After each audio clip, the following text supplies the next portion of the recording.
This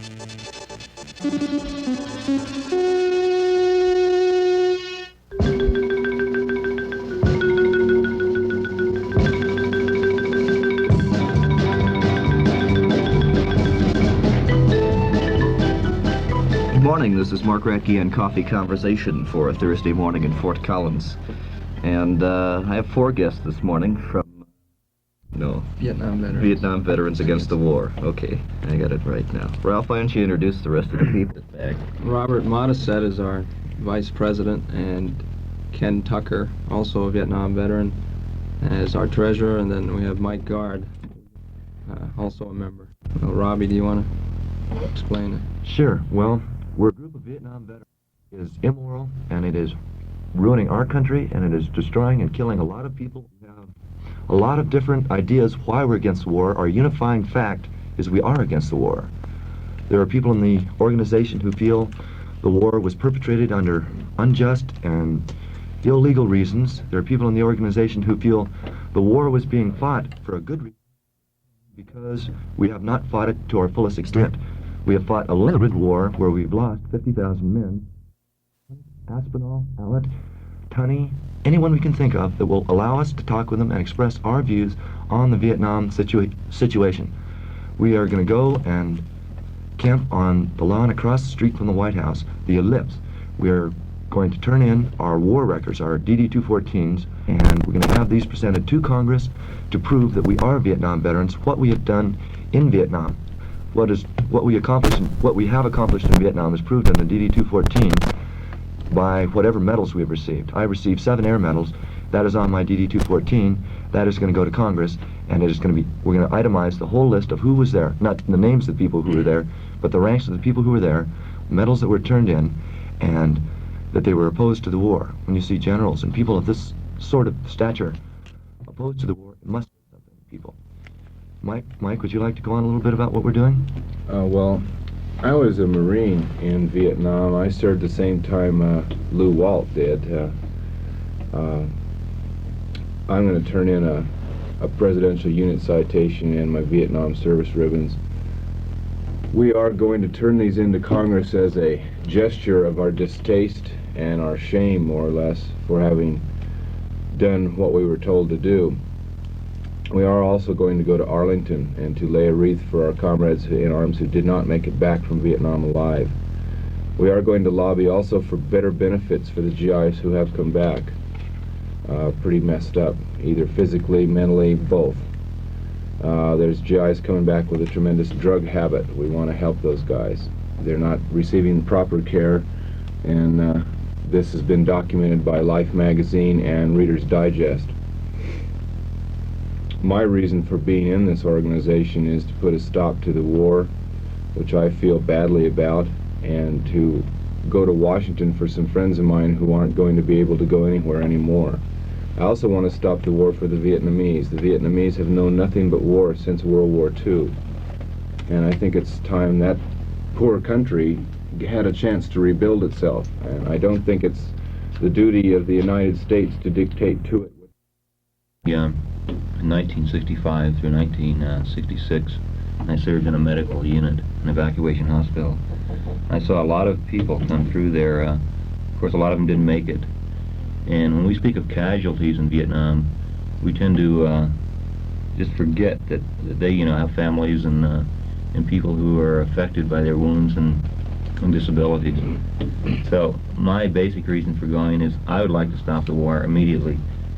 And one of our basic demands is that we have rehabilitation programs for the returning veterans and increased job opportunities. As it stands now, Vietnam veterans have a high unemployment rate compared to the general population. 10% I believe it's 10%. Thanks, Mike. No, the statistics are 15 for a white man, 21 for a black man returning from Vietnam.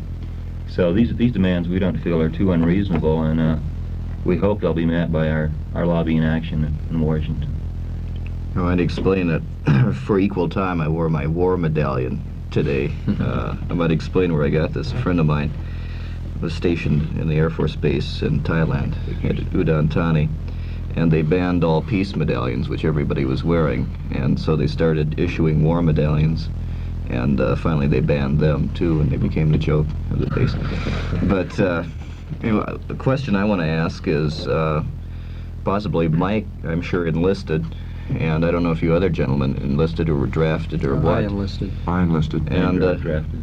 I would like to know your feelings before you went in, how you felt, if you gentlemen were all gung-ho and all, you know, we're going to go out there and win, or what were your feelings beforehand and what made you change? Well, I enlisted in the Marine Corps. I spent 2 years at CSU from 1963 till 1965 and flunked out, and I was kind of drifting, and the Marine Corps had been a tradition in my family on my father's side since the first Marines enlisted at Tun Tavern back in 1776. So naturally I was kind of pressured to go in the Marine Corps, and I went in the Marine Corps, and I was gung-ho enough to ship over for 2 years to go to Vietnam and to fight the war. I'd heard my father talk about World War II and Iwo Jima and all that stuff, and I wanted to see what it was like for myself, basically. And I was really gung-ho. I went over there. I began to question the war towards the ending months of my tour. I spent from May 2nd of 1966 to June 16th of 1967 over there. And towards the end of the war, we were at Khe Sanh. Towards the end of my tour, we were at Khe Sanh, and we were there for the first battle of Khe Sanh for 881, the Hills 881 and 861. And most of my friends were either killed or severely wounded there. And that made me begin to question exactly what we were doing. And when I left Vietnam, I could see that there had been really no change, and that I had done no changes at all. I had participated in no changes in a whole year that I had been there, and I had been on a lot of operations and whatever. And I came back to this country, you know, proud of myself, trying to justify why my friends had died and why I had been wounded, and like that.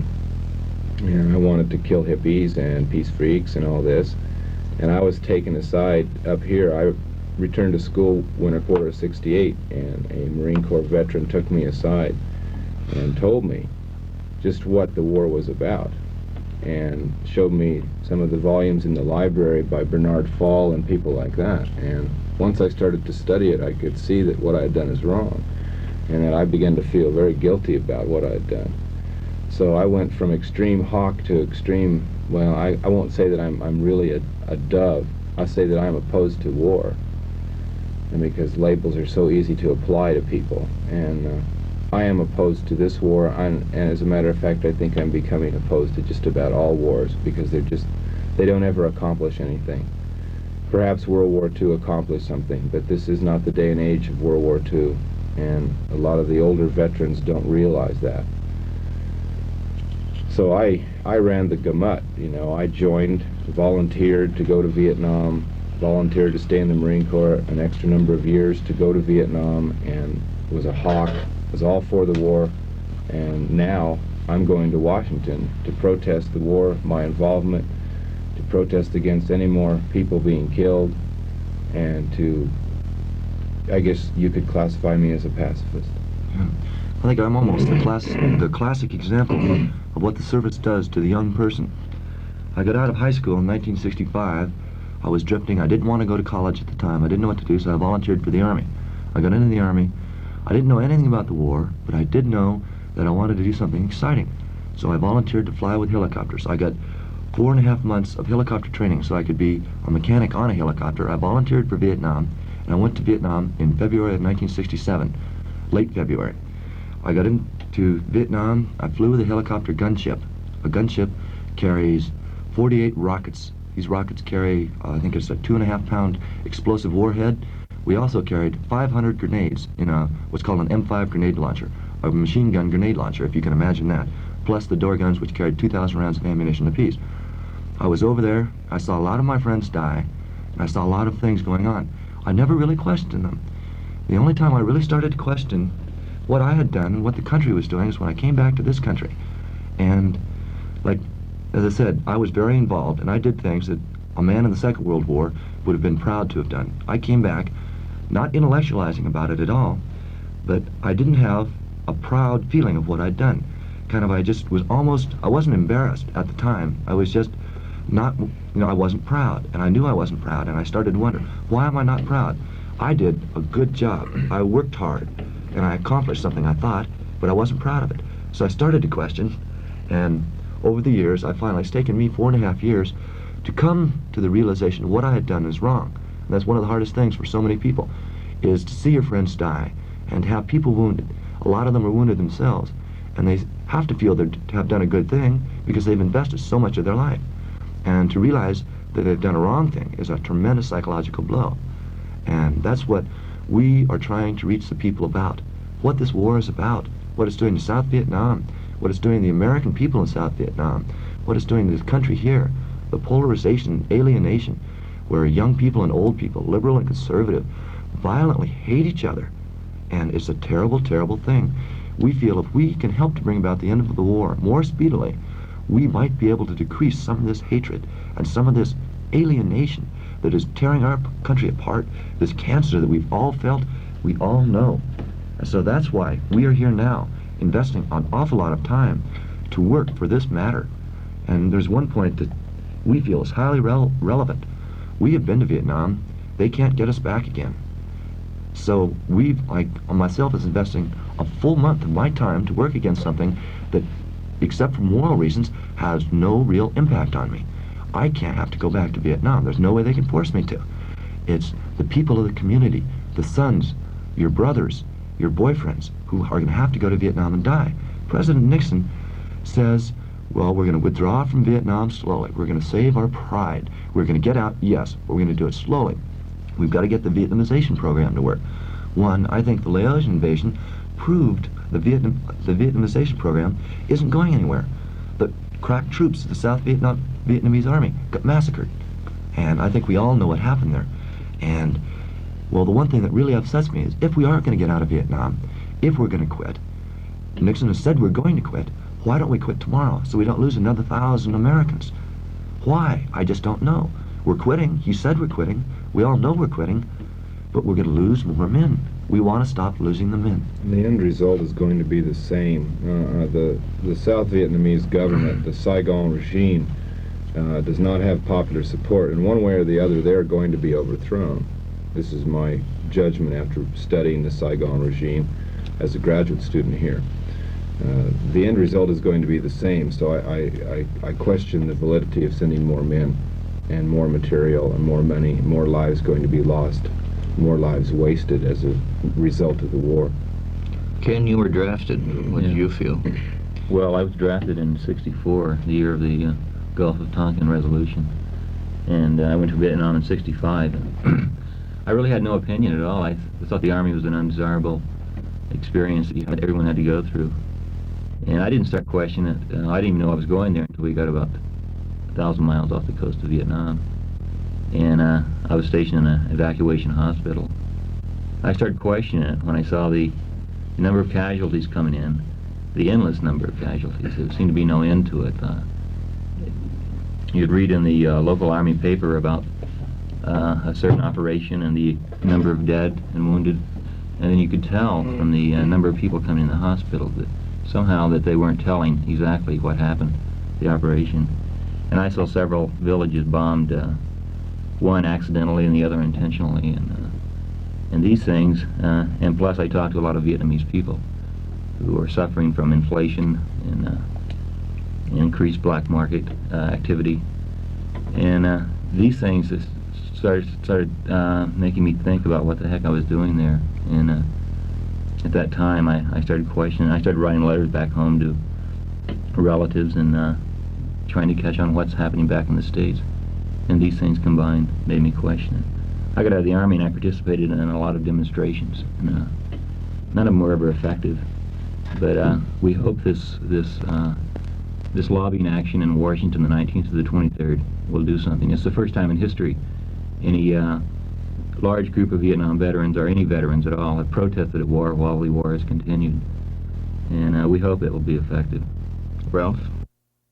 I was accepted to OCS June of '67.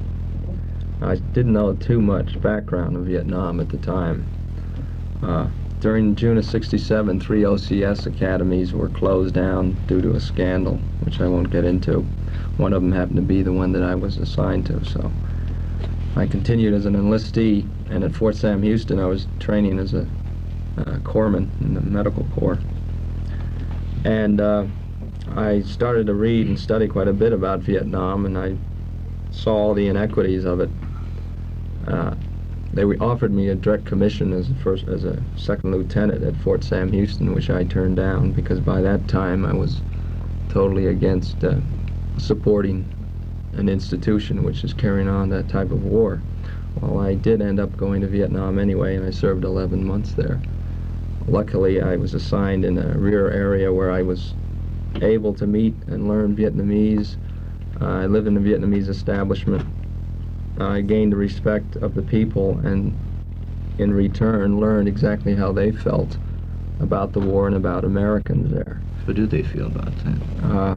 The majority of the people I talked to, and this included anywhere from the peasants, the store owners, priests, people that worked in our offices, clerks, men and women, and the majority felt that the American people over there were conducting a war similar to the French, and that we were replacing the French. So, you know, the French were defeated in 1954. They looked on Americans as people with lots of money who were just there to make money, and in turn they were being forced to go into black market activities to survive it. There were people high up in the government who, of course, did support us being there, and most of it, I found out, was monetary reasons.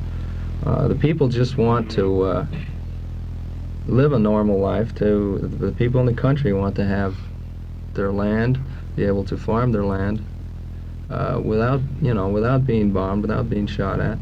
There's very little association between the Saigon government and the people in the countryside.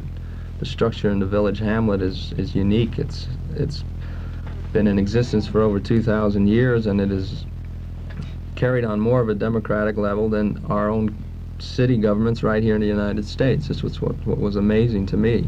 The people in small hamlets and villages had a closer structure and a more personal structure than any city in the United States had.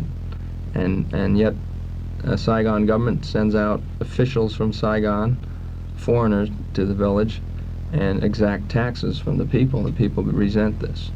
So the whole idea is that we are trying to impose a form of government which, in the history of Vietnam goes back 2,000 years, and we are trying to impose a form of government that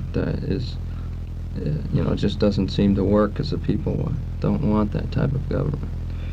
Got some more questions here. The Lieutenant Calley trial seems to be drawing odd bed partners, if I could use the term, between the Hawks and the Doves. I hate to use labels, but I'm going to have to in this case. What bearing does this have on your march to Washington? Do you find that you're having supporters, veterans who don't feel, aren't against the war for the same reasons that you gentlemen are, that are going to be participating? Or is it mostly from your viewpoint? Well, just throw the question out. I'll just throw something in here. We had a captain who recently turned in a Bronze Star to our organization to take back to Washington with us as a result of this Calley thing. And so probably he was for the war until this Calley episode came out. And of course he disagreed with the verdict. So we have people like that, and we also have people, who disagree with the war completely from its beginning to end. I would say it has brought us odd bed partners, but we're not odd bed partners because we have the same objective. We're trying to end the killing. And when you try to end the killing, we're all together on that one fact. Our ideologies might be different, but our objectives aren't. And our objectives, we feel, are wholly right.